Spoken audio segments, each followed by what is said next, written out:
penambahbaikan yang keempat ni adalah untuk cruiser.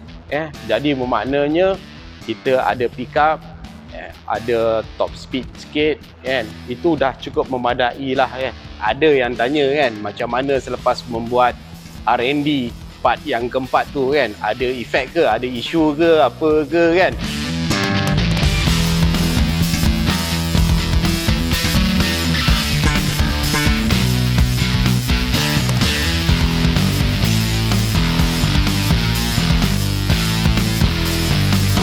Yes, Assalamualaikum semua, apa khabar? Terima kasih kerana bersama dengan Projek Solo. Kita berjumpa lagi dan hari ini Projek Solo nak kongsikan sedikit cerita berkenaan dengan ADV Projek Solo ni, di mana ramai yang tanya kan, bukan ramai lah, ada yang tanya kan macam mana selepas membuat R&D part yang keempat tu kan, ada efek ke, ada isu ke, apa ke kan.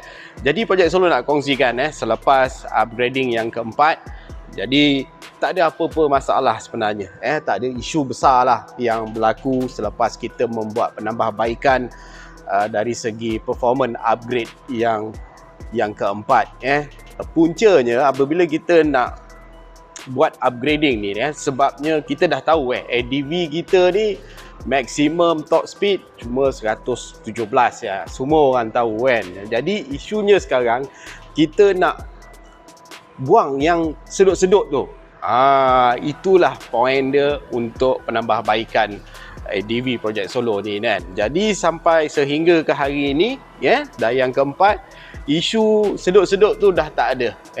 Even Projek Solo dah try tadi yang terbaru tadi pun dah try dapat 1.3 untuk performance ataupun untuk reference kita hari ini masih sama seperti berapa bulan yang lepas selepas upgrading yang keempat dah lebih kurang dalam 2-3 bulan jugalah untuk upgrading yang lepas dan hingga hari ini tak ada apa-apa isu yang melibatkan mechanical ataupun problem selepas membuat penambahbaikan.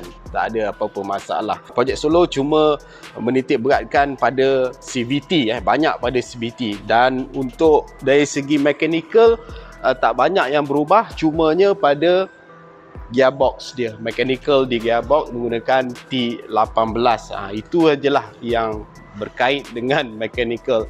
Untuk ECU ataupun mapping yang baru ataupun buat dyno, itu semua tak ada, belum lagi, masih kekal standard lagi lah Untuk bab-bab elektronik pun tak ada masalah Kalau nak ikutkan dia punya horsepower dia pun masih kekal pada tahap standard, iaitu kalau kita keluar kilang dah standard 14.6 horsepower, masih kekal lagi. Tak ada upgrading untuk increase horsepower, belum lagi. Ada juga dengar-dengar kawan-kawan kita dah buat penambahbaikan untuk horsepower. Memang rancak itu nanti korang cari dekat grup kita lah kan, ada. Jadi sekarang ni isu sedut-sedut tu je yang kita cuba kurangkan, dan alhamdulillah isu sedut tu dah tak ada. Even kadang-kadang pun boleh lajak sampai 138. Dia tengok angin juga kan kadang-kadang. Sebab kita tadi kalau Projek Solo test, Projek Solo kekalkan windshield tu tegak dengan box ni test menggunakan standard apa yang ada pada ADV ni kan. Macam mana kita jalan biasa, test pun menggunakan spek yang sama juga. Tak ada apa-apa yang berubah, tak ada nak turunkan windshield ke apa ke. Test tengok berapa dia punya maximum top speed yang kita dapat. Itulah dia. Jadi dapat 1.3, maknanya masih kekal perform lagi. Itulah dia sedikit sebanyak perkongsian untuk korang yang bertanya. Tapi jangan risaulah selepas penambahbaikan pada CVT, terutamanya pada pulley, chai roller sikit dengan gearbox menggunakan T18. Tak banyak. Penambahbaikan yang keempat ni adalah untuk cruiser. Jadi bermaknanya kita ada pickup, ada top speed sikit kan, itu dah cukup memadai lah kan.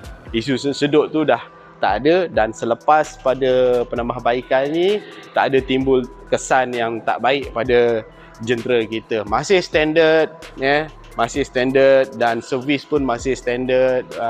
Project Solo menggunakan fully synthetic. 5,000 sebelum 5,000 tu nak kena tukar lah kan. Kalau misal kata rasa motor ni agak berat sikit, 3,000 pada 3,000 tu pun boleh tukar kan, ikut pada bajet masing-masing kan. Fuel consumption dia pun tak banyak sangat berubah kan. Kalau sekarang ni lebih kurang dalam 40 km per liter kan. Kita dah tahu kalau standard lebih kurang dalam 45-43 km per liter kan. Jadi penggunaan minyak ni susah sikit kita nak cakap kan. Itu depend pada penggunaan masing-masing lah kan. Kalau misal kata kita lock throttle, sudah semestinya makan modal lah kan. Kalau kita guna cara standard, cara normal kan, 90, 100, boleh jimat kan. Jadi itulah dia kan. Bab-bab petrol ni kadang-kadang kita tak boleh nak agak. Itu terpulang pada kegunaan masing-masing lah kan, cara kita guna motor kita ni kan. Jadi itulah dia, diharap video ni dapat memberikan sedikit pencerahan lah pada yang bertanya kan, dan sedikit perkongsian. Terima kasih korang yang menonton, dan kawan-kawan yang baru masuk ke channel Project Solo, korang selamat datang, dan korang jangan lupa tekan subscribe, tekan loceng untuk dapatkan notifikasi video-video terkini Project Solo. Dan dengan tu insyaAllah kita jumpa lagi geng. Assalamualaikum. Bye bye. Project Solo.